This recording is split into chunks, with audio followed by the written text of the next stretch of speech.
ഈ dragon fruits വെച്ചിട്ട് നമുക്കൊരു ജ്യൂസ് അടിച്ചെടുത്താലോ.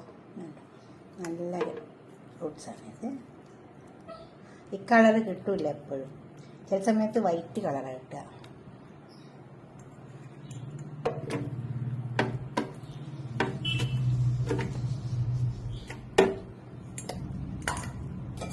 പാലൊഴിച്ചു. എൻ്റെ പുഡിങ്ങൊക്കെ ഉണ്ട് എൻ്റെ ചാനലിൽ, ഇങ്ങനെ നോക്കുന്നുണ്ട്. നിങ്ങളുടെ അഭിപ്രായം നിർദ്ദേശമൊക്കെ കമൻറ്റ് ബോക്സിൽ അറിയിക്കുക. അതൊന്ന് ജ്യൂസ് അടിച്ചു നോക്കിയാട്ടെ. മധുരം എപ്പോഴും കുറച്ചിട്ടാൽ മതി, നല്ലതാണ്. മധുരം നല്ലോണം വേണം. നോക്കിയിട്ടാൽ നമുക്കിത് അടിച്ചെടുക്കാം.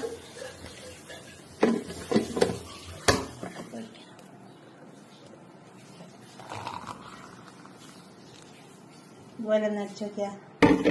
നിങ്ങളുടെ അഭിപ്രായം നിർദ്ദേശമൊക്കെ ഒന്ന് കമൻറ്റ് ബോക്സിൽ അറിയിച്ചേട്ടെ. ലൈക്ക് ചെയ്യണം, അതുപോലെ തന്നെ ഷെയർ ചെയ്യണം, സബ്സ്ക്രൈബ് ചെയ്യാത്തതൊക്കെ ചെയ്യണം. അടുത്തൊരു വീഡിയോ ആയിട്ട് നമുക്ക് പിന്നെ കാണാം. ബൈ.